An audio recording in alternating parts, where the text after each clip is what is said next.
Come in. Hi! Good Hi. evening, Facundo. Ah, I'm sorry. Desti, anong may paglilingkod ko sa'yo? May problema ba? Oo, meron akong problema. Talo ko eh. Pautangin mo ko ng 500,000, ha? Ano? Christy naman, 5.5 million na ang utang mo sa akin. Baka pati yung kikitain ko dito, mapunta na sa'yo. Eh, ba't pa ako nagpapagod? Kanino pa ako lalapit kundi sa'yo? Para kami hindi dating kapitbahay. Eksakto natin 6 million para makabawi ako. Issue ang cheque, ha? Sige na nga, ayusin mo yung cheque. Hi! Thank you so much.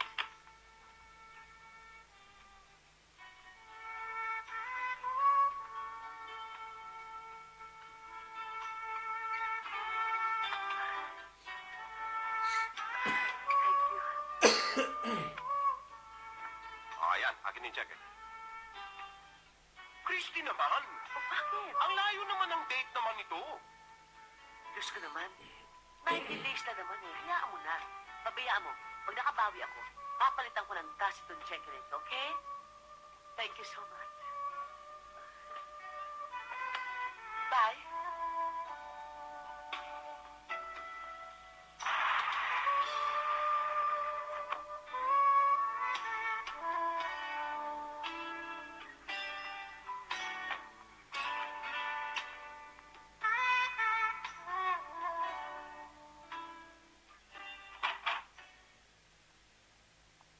Ano ba nangyayari sa'yo, Christina? Oh, bakit naman? Bakit? Aba, halos gabi-gabi ay nasa sugalan ka. Pag mula nang mabiyuda ka, hindi ka na napirmi ng bahay. Mama, nagdilibang lang ako. Wala masama magdedasyon. Walang masama? Eh, kung magkasakit ka sa kapupuyat mo, at ang balita ko pa, baong ka na sa utang kay Pakundo. Ang mabuti pa, magbakasyon ka doon sa ating probinsya, sa asyenda. Naku, Mama, kung titigil ako sa aking paglalaro, paano ako makakabayad sa Pakundo? At saka isa pa, pwede ba, tigil-tigilan naman ninyo ko? Hindi na ako bata para malaman kung anong tama't mali.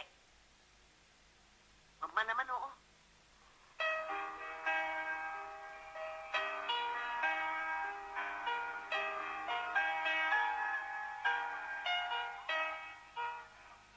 Kuyang nagbibigay ng pahayag kaugnay sa isinasagawang indignation rally. Tumako naman po tayo sa showbiz balita. Ikinasal na po kagabi ang dalawang superstar ng local cinema. Sila po ay walang iba kundi ang megastar na si Sharon Cuneta. Yay! Yay! Galing, Mami, no? Ako kaya, kailan mo ipapakasal? Bakit? Gusto ba namin mong pakasal? Opo, Mami, gusto ko. Dapat gusto ko ganun din papakita sa TV pag papakasal na ako. Iho naman, huwag ka nang mangarap makapag-asawa dahil malabong mangyari yon. Hoy, anong malabo? Ang ibig mo sabihin, wala nang magkakagusto sa anak ko? Baka na may kaumay gustong bigyan ko ng mag-asawa sampal. Hindi naman yun ang ibig mong sabihin eh. Ang ibig mong sabihin, Ano? malabo siyang makapangasawa kung hindi siya manliligaw. Yon, dapat manligaw na yan eh. Alam mo, Mami, gusto ko ligawan si ano. Sino ba anak? Ayoko. Sabi mo na sa mami. Gusto ko yung kalaro ko dati nung maliit ako, yung si Susie, yung kapitbahay natin. Ay, oo, si Susie. Yun ang gusto kong pakasalan. Ay, naku, hindi na pwede, anak. Kasi matagal na siyang nasa Amerika. Siya nga naman, iho. Umanap ka na lang ng iba. Meron pa naman mga ibang dalaga dyan na mas maganda pa kaysa kay Susie. Ay, hindi! Hindi! Ilang ka ba naman? Iyo naman. Ayoko! Iyo. Gusto ko si Susie! Sino? Naman, iyo, please. Buksan mo naman to. Ayun, asan? Ewan ko, nasa kusina. Kunin mo. Yes, darling. Gusto ko si Susie! Hinday! Hinday! Yes. Si Susie. Ay, wag po ngayon. Anong huwag ngayon? Anong pinagsasabi? Yung Susie ng kwarto ni Luisito nasaan? Ito po.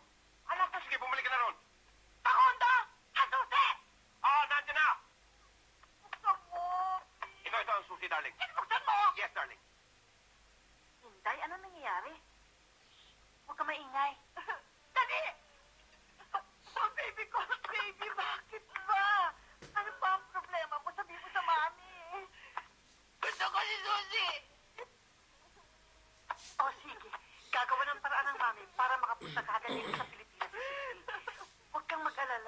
ang bahala, anak.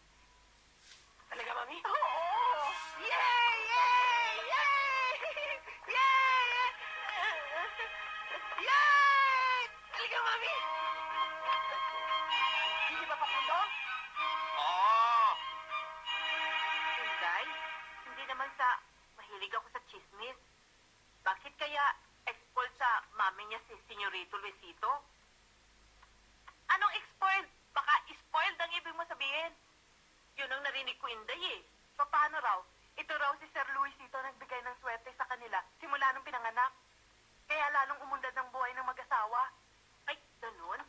Ay, bakit naman si Sir Facundo ang tapang-tapang sa ibang tao? Eh, takot naman siya kay Ma'am Aurora. Hindi ba? Ganon ba yun, ha, Inday? Eh, paano raw? Ito daw si Ma'am Aurora ang may kaya at mahirap si Sir Facundo. Siyempre, alam mo na, sa labanan, laging nasa ilalim ang mahihirap. Eh, bakit daw ibang kulay nitong si Senyorito Luisito sa mag-asawa? Eh, paano daw pinagli sa kalamay si Sir? Anong kalamay? Ay, naku, tumigil ka na nga. Tanghali na, magtrabaho na tayo. Ang ibig mong sabihin, hindi mo gagawa ng paraan ang gustong ipagawa sa'yo kahit na yun nangangahol ka kaligayahan ng anak mo. Mahirap Ganun yung ba yun? iniisip mo, darling eh. Kahit nabaon sa atin sa utang si Christy, hindi tayo nakakatiyak na papayag yun sa gusto mong mangyari. Eh, bakit hindi? Eh, ipit na yun ah! Ipitin mo pa, gipitin mo pa! Naku, simpleng strategy lang yan, Pakundo. Simple! Titingnan ko kung anong magagawa ko, pero hindi ako nangangako. Gawin mo! Di ba sa titignan? Darling, kung si Christy ang problema mo, solve na yun eh. Ang problema natin si Luisito. Isip bata yung anak natin. Nakakahiya! Sinisigawan mo ko? Hindi naman.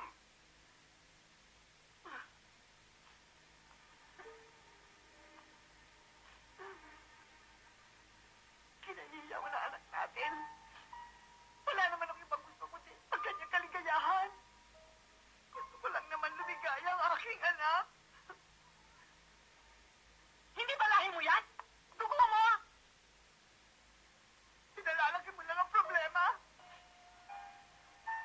Gawin mo hindi! Eh di gagawin.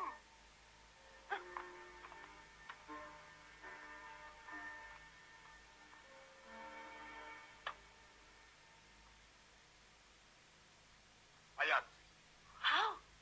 gamitin mo para makabawi ka. Ako? Ang dami nito. Maraming salamat. Tama-tama. Kapag nanalo ko, babayaran ko lahat ng utang ko sa'yo. Siyempre with matching tubo. Sabi mo nga, dati tayo magkapit-bahay. Aba siyempre, paminsan-minsan, nakakahiya din yun. Ako, malaking karagdagan ko sa dati kong utang. Hindi, don't mention it na lang, Christy. Paano kung dumating yung araw na ako naman ang mga ilangan sa'yo? Facundo, sabihin mo lang. Ikaw pa ba? Katanggihan ko. Mabuti naman kung ganon. Alam mo kasi, meron sana akong hinging pabor sa'yo eh. Christy? Facundo.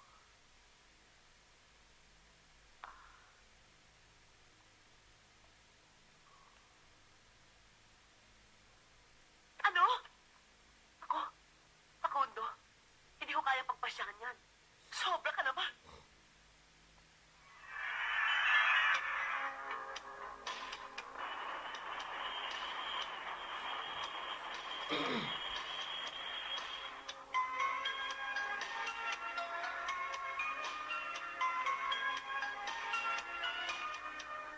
Susie! Mommy! Oh. Mommy! Ma! How are you? Miss? I miss you too. Oh, are you okay?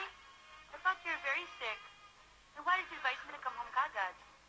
Naku naman, Ina, kung hindi ako magdadahilan, sigurado hindi ka uuwi dito. And I'm sure willing-willing ka sa Amerika. Bakit naman, pati nga ako nakalimutan mo na. Naku, Mommy, I love you. I love you too. Hindi kita pwede makalimutan. Of course naman. Paano? Hindi ka na. Baka nainip na lola mo. Okay, let's go. You're looking good, huh? Good. I like your outfit. Yeah. Baby John, go ahead. Bye-bye. Oh, bilisan natin.